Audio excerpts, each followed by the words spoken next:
Broadcasting live from the Business RadioX studios in Atlanta, Georgia, it's time for Atlanta Business Radio.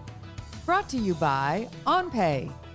Built in Atlanta, OnPay is the top-rated payroll and HR software anywhere. Get 1 month free at onpay.com. Now, here's your host. Lee Cantor here, another episode of Atlanta Business Radio, and this is going to be a good one. But before we get started, it's important to recognize our sponsor, OnPay. Without them, we could not be sharing these stories. Today on Atlanta Business Radio, we have Louise-Wasilewski, and she is with Acivilate. Welcome, Louise. Thank you, Lee. Good to be with you. Well, before we get too far into things, tell us about Acivilate. How are you serving folks? We are focused on working with the criminal justice and health and human services systems. So what we try and do is cut the number of people coming out of prison who go back. And we do that by making it easier for them to connect with the services that they need and then to demonstrate to their parole or probation officer or maybe a child welfare social worker that they're doing the right thing. So now, are there any statistics that can give the lay person an idea of if you had 100 people that have gone through the criminal justice system and gave them a good opportunity, how many would continue kind of on a good path? Well, the statistics that we have that are very clear are that about 25% of people going into prison are going in from probation or parole, not because they committed a new offense, but because of what's called a technical violation. And that means they missed a parole appointment, they missed treatment, they lost their job, something like that. And so when we're able to help those people get their lives back together, we can have a huge impact on the number of people going into prison. We can see the number of returns drop by 25 or 30% easily when we put these, wraparound programs in place. So that's the target that you're looking to serve? That's been our primary market, right? The people that we've been looking to serve. But what we've understood as we've had conversations across the country is that the problems that people getting out of prison face, they need stable employment, which they've not had. They need stable housing. Maybe there's a behavioral health need, and certainly they need to find a new set of friends around them. Those problems are very common to, a veteran leaving the military where they lived on base. It is a problem faced by, women or others leaving a domestic violence situation, people leaving homelessness, birth parents who've struggled and want to get their kids back. It turns out that there's a lot of different types of vulnerable people who have the same kinds of needs that we can help. So now when you saw this need, how did you kind of connect the dots to say, you know what, we might be able to solve this using software? I actually started looking at the problem when I was doing my MBA at Emory. And Professor Charlie Getz encouraged us that new companies start when people solve old questions in a new way. And so I wondered how I could help, but I didn't expect technology to be the answer.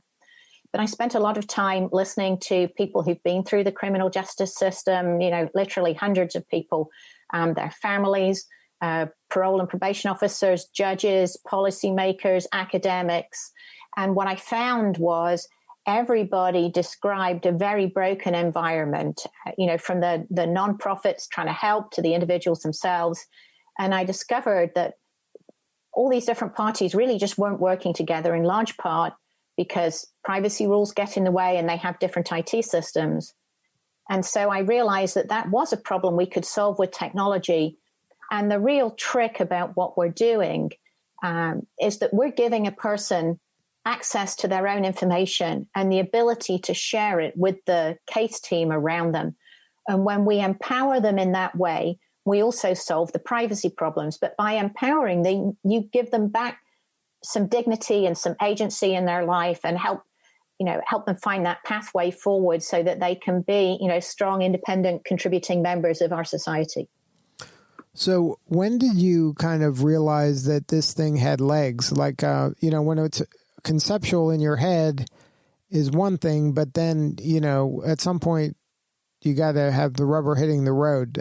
How did you know that this could really work? And when you were seeing, did you see, actual kind of real results that maybe were surprising to a person not looking at it the same way you are? One of the standout moments for me in that respect was working with a jail in Maryland and showing our prototype of the product, really just sketches of what it might look like, to the person who ran their reentry program, and them saying, if you build that, it will solve my problem. Those were magic words.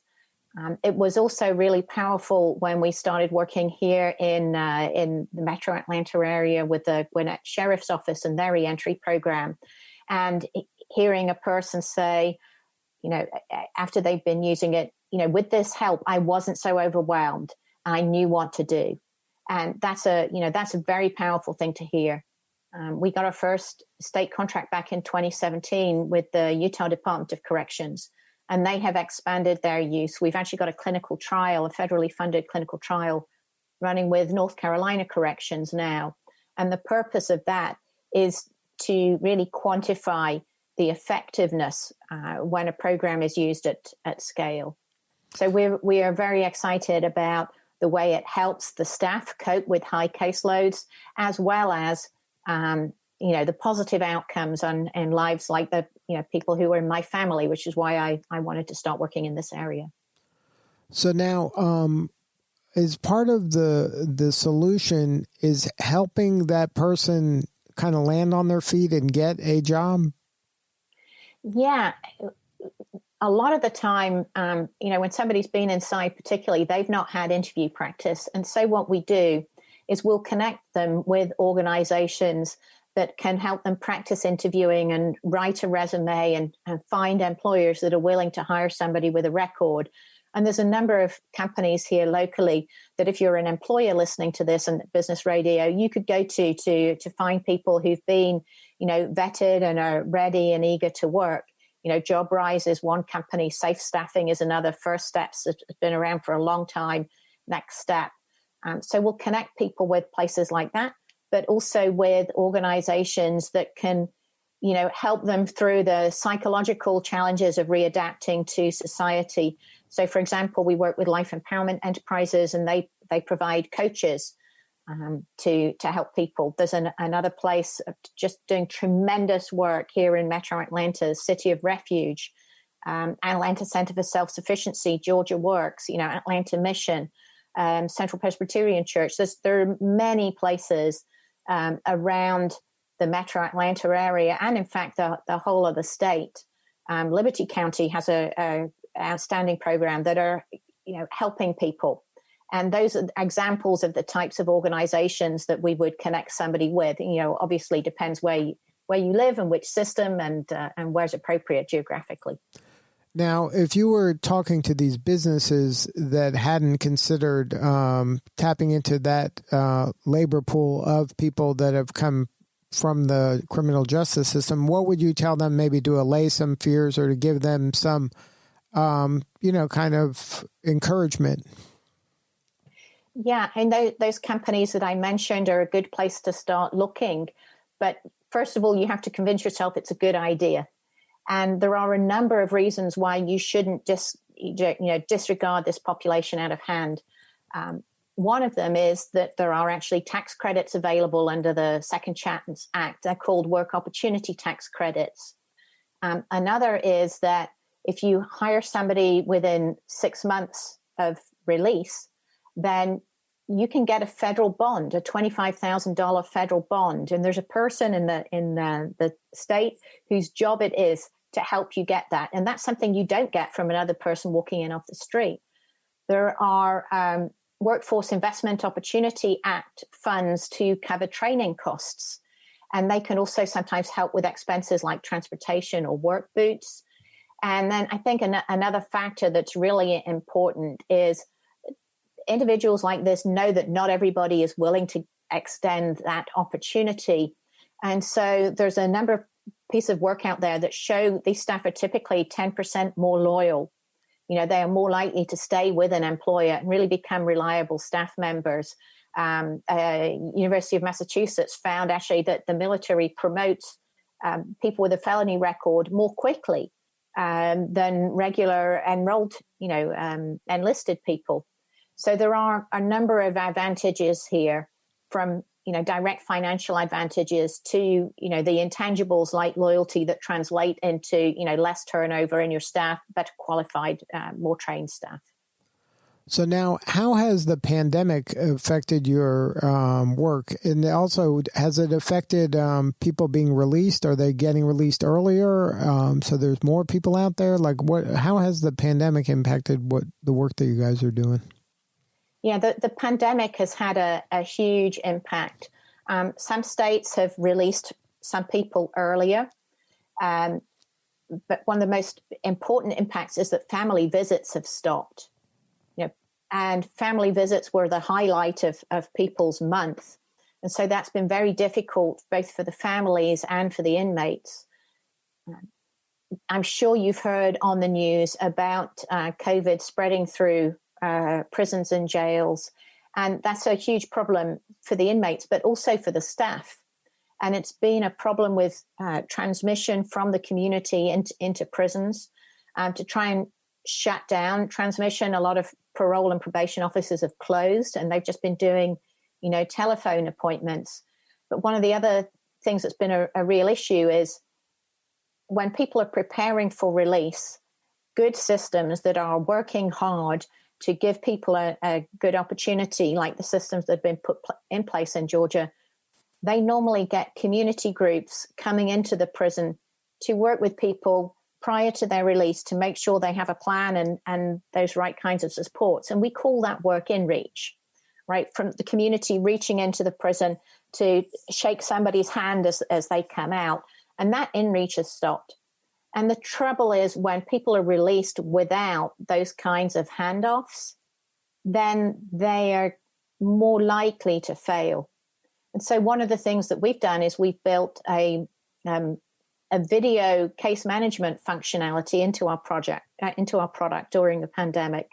And so that means agencies can use Pokket, which is our platform, to be able to allow community groups to interact with those inmates prior to release.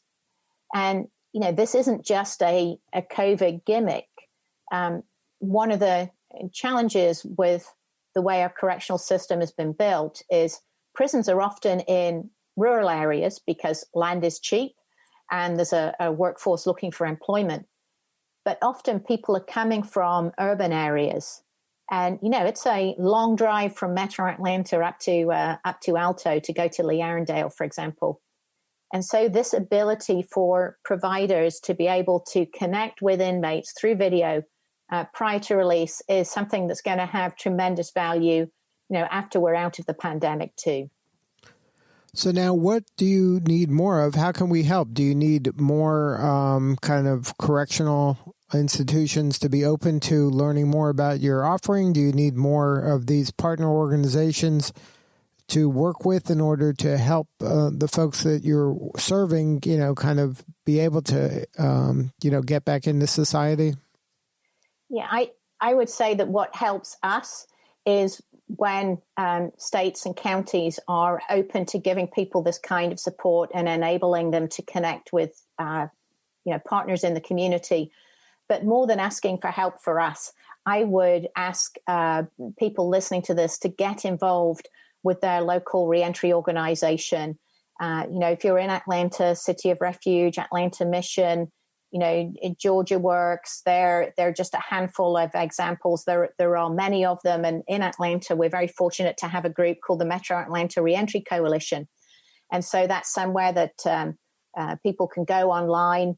Metro Atlanta Reentry Coalition is what you'd want to search for and see how to get connected with organizations. And there's a number of them around the metro area, but also out into other areas, Augusta, Columbus, Savannah. But I would also say, be willing to hire, Job Rise, Safe Staffing, First Step Staffing, Next Step. These are all places that you can reach out to find qualified individuals. And then, a lot of the faith groups, whether that's Prison Fellowship as one example, but a number of churches have some kind of reentry ministry, and certainly not just churches, but our Muslim brothers and other groups too. Well, Louise, thank you so much for sharing your story today. You're doing such important work, and we appreciate you. Well, thank you very much, Lee, and stay safe, and look forward to listening to other episodes. Now, if somebody wants to learn more about Acivilate, what is the website?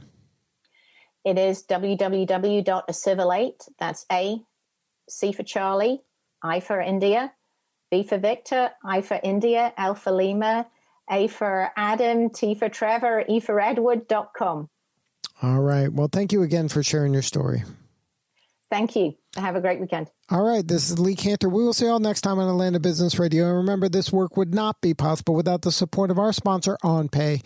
Please support them so we can continue to share these important stories. Today's episode of Atlanta Business Radio is brought to you by OnPay. Built in Atlanta, OnPay is the top-rated payroll and HR software anywhere. Get 1 month free at onpay.com.